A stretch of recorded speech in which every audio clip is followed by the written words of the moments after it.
In this training movie, I'm going to explain to you how the program defaults work and then demonstrate them for you. First of all, to find the program defaults, you go here to File, click on Program Defaults. You will see that there are 6 different settings in here. We're going to demonstrate each one of these. First of all, you'll notice under Nudge, what Nudge does, it lets you move the object that you have selected on the screen by 1 pixel horizontal and 1 pixel vertical, because I have 1 set in there, by using the arrows on the keyboard. So let me demonstrate that. So I want to move this tree. I'm pressing the left arrow on the keyboard and you can see the tree moves 1 pixel at a time. I'm now pressing the right arrow, up arrow, down arrow. So if I want to go across the screen, you can see it's going to take me a while to do that. So now let's go back into the program defaults and change this to, say, 20. Not that you would want it set to 20. I personally like it set at 1, but just for demonstration purpose. So now if I want to get this tree across the screen, it's now jumping 20 pixels at a time, so it's 20 times faster. But if you want to line the tree up with something, say the rock here, well, I got lucky. Let's say that edge of the rock. You can see that basically it's going past it. Using a 1 pixel nudge, I find works best for me when I'm doing imaging, because it's only used when I want to be doing details. Now the next option under program defaults is edge blend width. What this does is when you bring in a new object from the library or from the hard drive, or define a area for, say, pavers, grass, decorative concrete, whatever it may be, doesn't really matter, it will automatically put a 1 pixel blend on the edge of that object or area with the background picture. So let me show you how that works. So right now this tree should have 0 blend edge on it. So I'm going to right click to get the properties, and you see the blend edge is set to 0. So I'm going to set it to, well, let's show you it. I'm going to zoom in. Now I'm going to right click and set it to 1. So what it's going to do, watch the edge of the tree here when I click OK. It blended it a little bit with the background picture. I'm going to set this, say, at 5, which is something extreme, and you can see it went in 5 pixels and blend in all the edges of this tree with the background picture, which part of these branches are basically disappearing because they're becoming transparent. They're blending in so far that they're actually disappearing. So let's change that back to 1.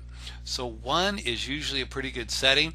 That's going to be automatic. If you want something blended a little bit more, just simply right click and change the edge blend to whatever number you want. Say 2 would probably work on this tree. And as you can see, it looks pretty good. Now for the defined area, let me right click on that and you'll see that has a 0 also. So let's zoom in on it. And you can see these little stair steps, pixelation here. So if I want to smooth that out a little bit, I would right click and I'm going to change this to 1. And you can see it smoothed it out a little bit better. And let's change it to 2. And 2 is okay. So if I always wanted it set to 2, what I would do is go in here to the program defaults and set my area to 2. So again, check these settings, set it the way you want it, and when you click OK, they are now saved it, so the next time you open the program, those will be your settings. Now let's look at the next setting under program defaults, and that is default shadow. What these numbers represent here, X offset, is how many pixels the shadow is going to be offset from the original image that you're making a shadow of. Same thing with the y-axis. This one would be, say, to the right or left, and this is going to be up or down. And transparency is how transparent or how dense and dark the shadow is going to be, and rotation is the angle of rotation. So let's do a shadow at these settings and show you what happens. So we'll select on an object, click the shadow command, and as you can see, there is a shadow there now. It's offset by 10 pixels to the right and 10 pixels down. So you can see that that point there is that point represented there. So if I move this shadow, you can also see the transparency setting is 25. So let's go in and change those. So we go again back into program defaults. I'm going to offset it at something extreme, say 25 pixels here, 25 there, and we want to make it darker, so we're going to set it at 55, because the higher the number, the darker the shadow is going to be. So I'll click OK, select on the tree again, and click shadow, and now you can see that the shadow is a lot farther away from the original object. It's now 25 pixels to the right and 25 down, and you can see it's much darker. If I pick it up and move it up here with the other one, you can see that it's way darker than the first one. So you can adjust those things too by right clicking, and if I want to make it even darker, I could go say 95%, which you would never particularly want to create a shadow like that. Or if I go lower at 10, it makes it even more transparent.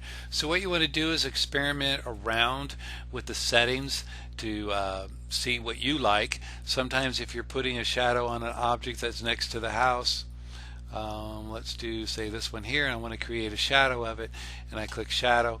That's way too far away and it's darker than I want it to be. So those settings that I just set are not the best. I personally like everything set to 10, 10, 10, and this at say anywhere between 25 and 35. We'll just compromise at 30. So now if I make a shadow of that, you can see it's just offset a bit, and we just have to move it up into place, and it's about as dark as I want it to be.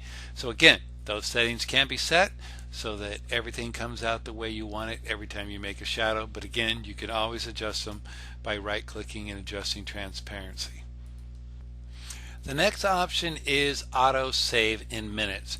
Basically what this does is it will save your work as an L&D every, let's say if you put a 5 in here, it'll be every 5 minutes. You put a 10, it will be every 10 minutes. I personally like mine around 7 or 8, so we'll put in 8 in here. So if you're working on the program and all of a sudden things seem to just slow down for a couple seconds, that's because it's saving your work. It's always a good idea if you're one of those people that forget to save and something happens and you're going to lose your work. It's a good fail-safe for that. The next option here is printing covers entire page. This is discussed in more detail under printing, but basically you want to make sure that there is a check mark put in there, so when you print it will stretch the picture out to fill the paper up or shrink it down to make it fit on the paper.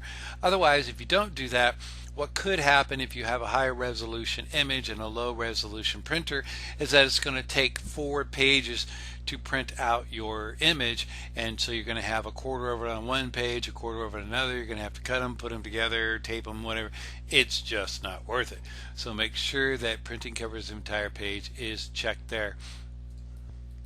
Now the last option is the size of the thumbnail images and the object libraries. For example, right now the default is set to medium. I personally like medium because they're not too big and not too small. But if you click on small, you'll see that these thumbnails are going to change in size. You see now you've got small thumbnails. Or if you click on large, they will size up and now be larger thumbnails. So depending on what library you're using, it may or may not work for you, but it's going to change all your libraries and is going to take time to change them. So if you change this setting, the moral of the story is make sure it's what you really want, because you're going to have to sit through and watch them all change. This one was quick because there's only 6 objects in here, but I personally would leave it on medium, but you do have that option.